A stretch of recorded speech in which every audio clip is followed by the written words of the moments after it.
नमस्कार। 12th economics में मैं आज आपको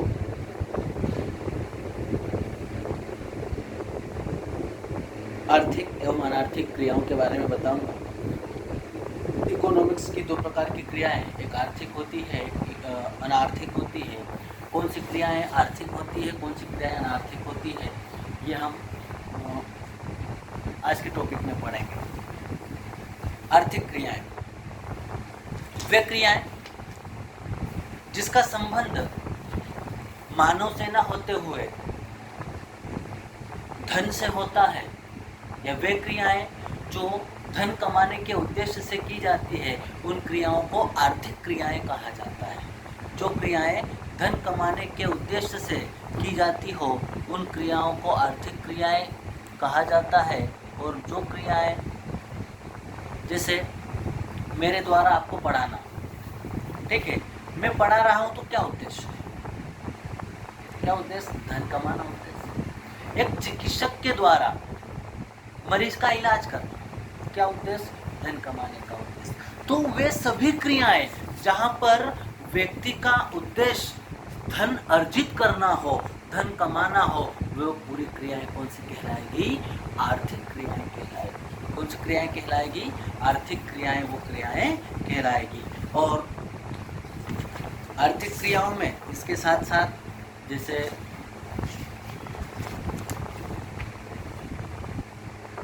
किसी व्यक्ति के द्वारा कार्य करना, स्कूल ले लो आप, आर्थिक क्रियाएं होगी। हॉस्पिटल ले लो, आर्थिक क्रियाएं होगी। एग्रीकल्चर, कृषि विभाग में देख लो आप, एक कृषक कार्य करता है तो क्यों करता है? क्या उद्देश्य है? उद्देश्य क्या? तो उसका उद्देश्य है धन कमाना। धन कमाने के उद्देश्य से क्या कर रहा है? वो कार्य कर रहा है, इसलिए उस कार्य को कौन सा कार्य कहा जाएगा? आर्थिक कार्य कहा जाएगा, आर्थिक क्रियाएं कही जाएगी इकोनॉमिक्स में। क्लियर हो गया है?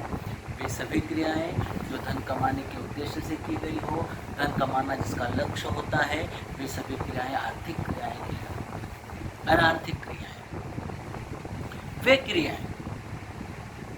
वे क्रियाएं जिसका उद्देश्य धन कमाना ना होते हुए, उसका उद्देश्य क्या नहीं है? धन कमाना उसका उद्देश्य नहीं है, वो तो सिर्फ कर रहा है। वो क्रियाएं क्या होगी? वो क्रियाएं होगी अनार्थिक क्रियाएं। मेरे द्वारा क्रिकेट खेलना है, कोई लक्ष्य उसका नहीं है, वो बिना लक्ष्य से की जा रही है, उसमें किसी प्रकार का लक्ष्य नहीं है, इसलिए उस क्रिया को कहा जाएगा अनार्थिक क्रियाएं। जहाँ पर धन का कोई महत्व नहीं है, जहाँ पर मन को प्रसन्नता हो, जहाँ पर खुशी हो, जहाँ पर व्यक्ति अपनी रुचि के अनुसार ये कार्य करे, जहाँ पर धन का कोई भी अर्थ ना हो, वो अनार्थिक क्रियाएं होगी। एक भाई के द्वारा अपनी बहन के घर जाना अनार्थिक क्रिया नहीं होगी, अनार्थिक क्रिया होगी, आर्थिक क्रिया नहीं होगी, क्योंकि वो अपनी बहन के लिए, अपनी बहन के पास पैसे के लिए नहीं जा रहा है, किसी उद्देश्य से नहीं जा रहा है, वो तो प्रेम, स्नेह और परोपकार के लिए जा रहा है, इसलिए उस क्रिया को कहा जाएगा अनार्थिक। कोई प्रॉब्लम है आर्थिक और अनार्थिक क्रियाओं? देखो, अनार्थिक क्रियाएं जो होती है वो उन क्रियाओं में व्यक्ति किसी प्रकार से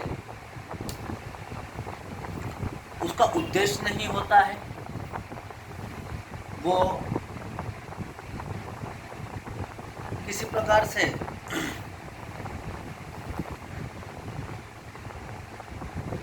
बाजार नहीं करता है, वो तो सिर्फ क्या करता है? जिससे उसको प्रसन्नता मिले, उस प्रकार की क्रियाएं करता है। किसी की सहायता करना, उससे उसको पैसा मिलता है क्या? नहीं मिलता है।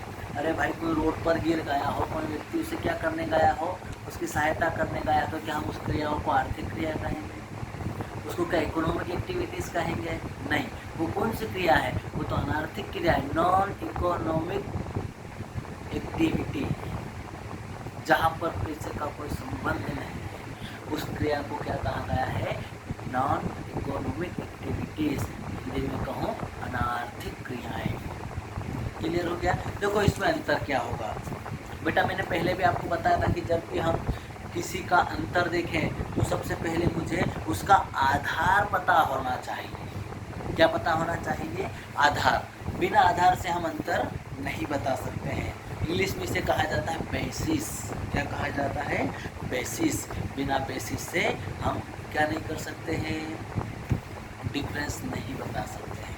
भाई कैसे बताएंगे डिफरेंस? क्या डिफरेंस है? वो बड़ा है, वो छोटा है। किस आधार पर बड़ा है? उसका आधार क्या है? तो क्या लिखेंगे? हाइट या साइज। हम किसकी बात कर रहे हैं? या तो हाइट की बात करेंगे या साइज की बात करेंगे, या लंबाई की बात करेंगे या चौड़ाई की बात करेंगे। यही होगा। Difference between economic and non economic activities. जो अंतर है, हम अंतर की बात कर रहे हैं, आर्थिक क्रिया और अनार्थिक क्रियाओं में क्या अंतर होता है। तो सबसे पहला है economics activities are those activities which the. सबसे पहले है अर्थ। अर्थ क्या होता है? तो वे क्रियाएं जो धन कमाने के उद्देश्य से की जाती है वो आर्थिक क्रियाएं कहलाती है। वे क्रियाएं जो धन कमाने के उद्देश्य से की जाती है वे आर्थिक क्रियाएं कहलाती है, और वे क्रियाएं जिसका उद्देश्य धन कमाना नहीं होता है वे अनार्थिक क्रियाएं कहलाती है। जो क्रियाएं धन कमाने के उद्देश्य से नहीं की जाती है वे अनार्थिक क्रियाएं कहलाती है, और जिन क्रियाओं का उद्देश्य ही धन कमाना होता है वो आर्थिक क्रियाएं कहलाती है। सेकेंड, लक्ष्य। इनका लक्ष्य क्या होता है? तो आर्थिक क्रियाओं का लक्ष्य होता है धन कमाना, और आर्थिक क्रियाओं का लक्ष्य धन कमाना न होते हुए सिर्फ उसका क्या होता है? उसका लक्ष्य होता है परोपकार करना। क्या होता है? परोपकार करना या सिर्फ कार्य करना उसका लक्ष्य होता है।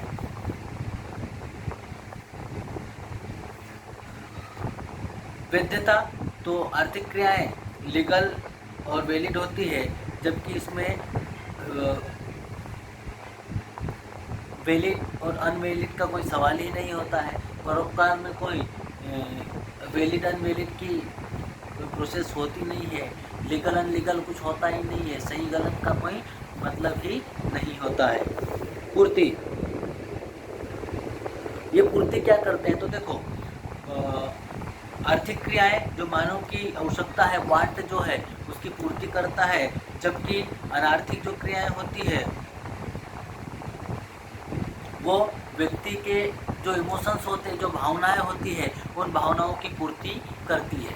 अनार्थिक क्रियाओं के माध्यम से व्यक्ति की जो भावनाएं होती, इमोशंस जो होता है उसकी पूर्ति होती है, जबकि आर्थिक क्रियाओं में धन के माध्यम से उसकी जो जीवन जीने की जो तरीके हैं उन तरीके से क्या करता है? अपनी जो वांट, अपनी जो आवश्यकता होती है व्यक्ति की, उसकी पूर्ति वो करता है। और यहाँ पर वांट की आवश्यकता नहीं होती है, क्योंकि वो तो सिर्फ बेटा क्या करता है?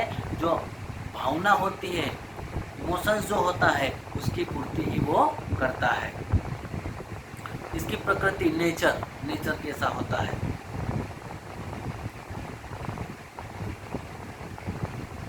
ये साधारण क्रियाकलाप होता है मानव का।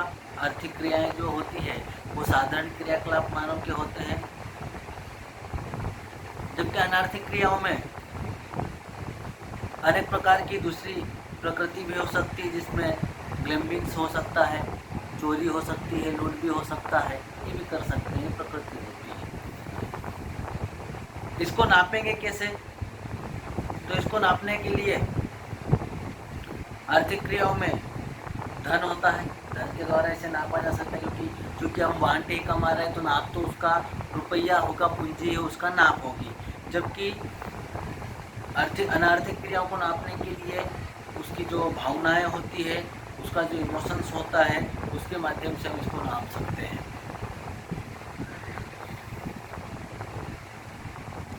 इसका क्षेत्र कितना होता है, कौन कितने क्षेत्र में ये चीज़ें फैली होती है। तो जो अनार्थिक क्रिया होती है ये एक लिमिटेड क्रियाएं होती है, ठीक है। और नॉन इकोनॉमिक जो क्रियाएं होती है, अनार्थिक क्रिया होती है, उसका कोई स्कोप नहीं होता है, किसी के पास है किसी के पास नहीं है। कोई अपनी भावनाओं को जागरूक करता है, कोई नहीं करता है। इस प्रकार से ये क्रियाएं चलती रहती है। आगे चलते हैं। क्या अर्थशास्त्र विज्ञान है? क्या विज्ञान नहीं है? कुछ वैज्ञानिकों का मत है कि अर्थशास्त्र विज्ञान भी, और कुछ अर्थशास्त्री कहते हैं कि अर्थशास्त्र विज्ञान ना होते हुए क्या है, ये आर्ट है, कला है। मैं आपको बता दूं कि अगर मैं इसे विज्ञान कहूं तो क्यों कहूं? मेरे पास ऐसे कोई पुख्ता सबूत भी नहीं है कि मैं इसे विज्ञान कह सकता हूं। लेकिन जिस प्रकार विज्ञान में रसायन शास्त्र और भौतिक शास्त्र होते हैं, उसी प्रकार से मैं इकोनॉमिक्स में भी ह्यूमन्स बिहेवियर जो होता है, क्या होता है, ह्यूमन्स बिहेवियर, उसके माध्यम से मानव की जो क्रियाकलाप है, जो इच्छाएं हैं, उन इच्छाओं के अकॉर्डिंग मैं क्या कर सकता हूँ, इसे भी साइंस कह सकता हूँ। विनियोग, विनिमय, एक्सचेंज, जिसे हम आदान प्रदान की प्रतिक्रिया कहते हैं, इन सब के माध्यम से मैं ये कह सकता हूँ कि ये साइंस है, ये विज्ञान है। लेकिन साइंस में प्रयोग होता है। लैब में जाते हैं हम, केमिस्ट्री के लैब में, और प्रयोग होते हैं। फिजिक्स लैब में जाकर हम प्रयोग कर सकते हैं। हम इकोनॉमिक्स में प्रयोग करते हैं क्या? नहीं करते। मैं किसे मान लूं कि साइंस है? लेकिन जब ह्यूमन्स बिहेवियर को देखो, मानव के क्रियाकलाप की नाप करो, उसकी इच्छाओं की नाप करो, तो मैं कह सकता हूं कि अर्थशास्त्र भी विज्ञान है। जब उनकी या उन व्यक्ति विशेष, मैंने 5 व्यक्ति रखे हैं, पांचों की इच्छा एक जैसी होगी क्या? पांचों एक जैसी वस्तु की मांग करेंगे क्या? नहीं, पांचों व्यक्ति विशेष की इच्छाएं अलग अलग होगी, और उन अलग अलग इच्छाओं के आधार पर ही मैं क्या कर सकता हूँ, किन्हीं भी क्रियाओं को प्रैक्टिकली प्रयोगात्मक रूप दे सकता हूँ। अब कह रहा है कि ये कला है, आर्ट। आर्ट में कला होती है, तो क्या इकोनॉमिक्स कला है? हाँ, हो सकता है इकोनॉमिक्स कला भी हो, क्योंकि ह्यूमन्स बिहेवियर की बात होती है तो मानव के क्रियाकलाप की ही बात होगी, और मानव के जो क्रियाकलाप होगी वो उससे कला से जुड़े हुए। और नहीं की बात करूँ तो वही, हम यहाँ सिर्फ धन की बात करें तो धन का कला से क्या लेना देना? हम इकोनॉमिक्स में बात किसकी करते हैं? धन की बात करते हैं। तो धन का मानव के क्रियाकलाप से कुछ लेना देना है क्या? नहीं है। कि मैं कैसे बोल दूंगा कि वो आर्थिक क्रियाएं हैं? मैं कैसे बोल दूँ कि वो अनार्थिक क्रियाएं? नहीं बोल सकता हूँ। लेकिन जब कभी भी उनका संबंध, उस धन का संबंध मानव से होगा, तो मानव अपने क्रियाकलाप के माध्यम से, अपनी कला के माध्यम से ही उस धन को अर्जित करता है। इसलिए मैं उसे आर्ट भी कह सकता हूँ, मैं उसे कला भी कह सकता हूँ, मैं उसे आर्ट भी कह सकता हूँ, मैं उसे साइंस भी कह सकता हूँ। आप अपने शब्दों में बताइएगा कि क्या वो कला है कि नहीं है, वो आर्ट है कि नहीं है, वो साइंस है तो क्यों है, और नहीं है तो क्यों नहीं है। क्लियर है? आगे बढ़ते हैं। आगे बात करेंगे हम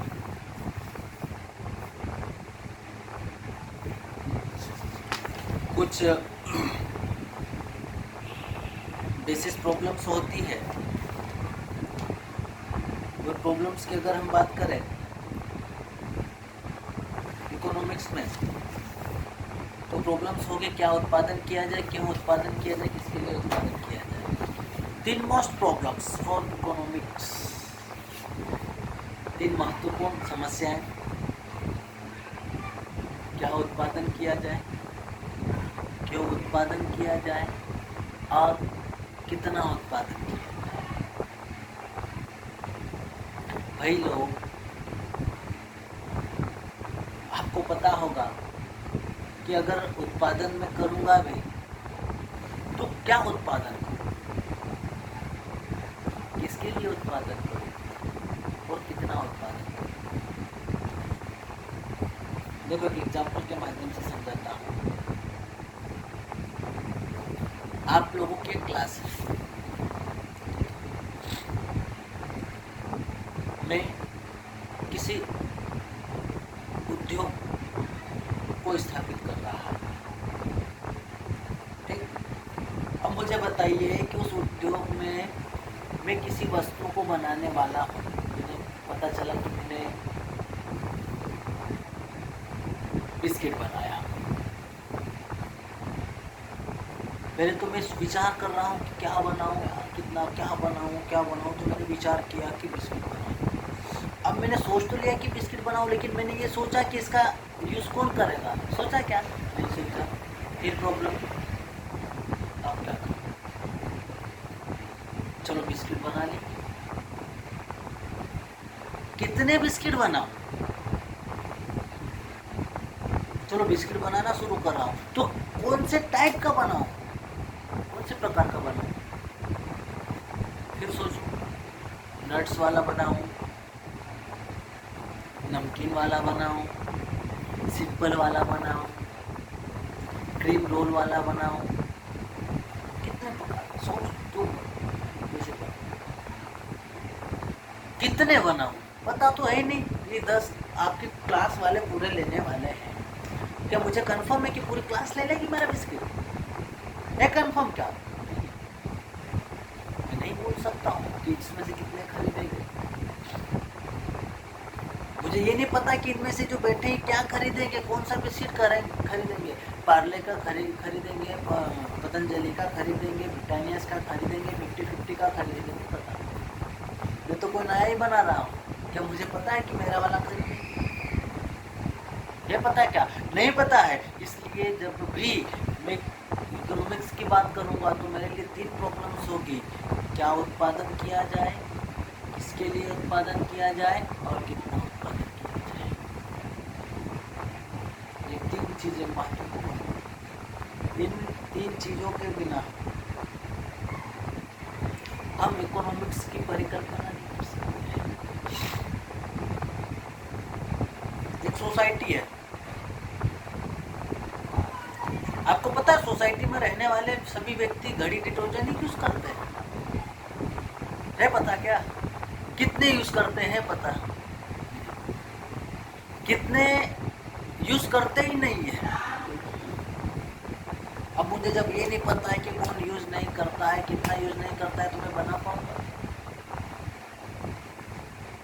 चलो किसी ने मुझे बोल दिया कि नहीं हमारे सोसाइटी में तो आपका डिटर्जेंट बिकेगा, मुझे ये थोड़ी कंफर्म है बेटा कि कितने बिकेंगे, मैं उत्पादन कितने लोगों के लिए करूँ, ये पता क्या? नहीं पता है। तो इस प्रकार की जो एक्टिविटीज़ होती है, इन एक्टिविटीज़ को ही हम कौन सी एक्टिविटीज़ कहते हैं? जो एक्टिविटीज़ होती है ना, ये एक्टिविटी क्या होता है कि हमारे लिए 3 प्रमुख समस्याओं को जन्म देने वाली ये क्रियाएँ होती हैं। जो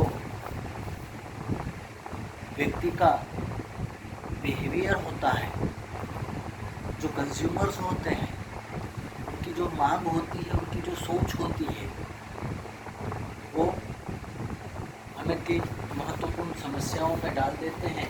वो समस्याएं होती है, क्या उत्पादन किया जाए, कितना उत्पादन किया जाए और किसके लिए उत्पादन किया जाए,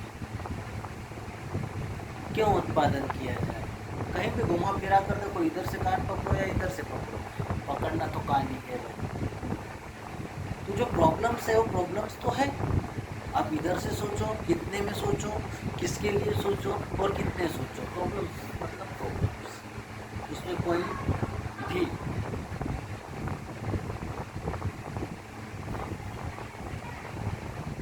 सोचने वाली बात नहीं होगी। प्रॉब्लम्स है तो है, आप इधर से सोचो या इधर से सोचो। सोसाइटी की चॉइस को आप क्या समझते हो? उनकी इच्छाओं को, उनकी इच्छाएं आपको क्या पता है? नहीं पता है। जब हमको इच्छाएं नहीं पता होगी तो हम उत्पादन करेंगे। उत्पादन तो करना है। प्रॉब्लम तो ये है कि उत्पादन करना है, कैसा करना है, कितना करना है और किसके लिए करना है। ये नहीं पता है। कितना करना है, किसके लिए करना है और क्यों करना है, ये मेरे को नहीं पता और आप लोगों को भी नहीं पता है क्या पता? नहीं पता है। आप बुक पढ़िएगा, बुक में तीनों चीज़ें लिखी गई है, तीनों चीज़ों को पढ़िएगा। आपको ये तीन चीज़ें समझ में नहीं आए तो कमेंट्स बॉक्स में जाकर मुझे बताइएगा कि सर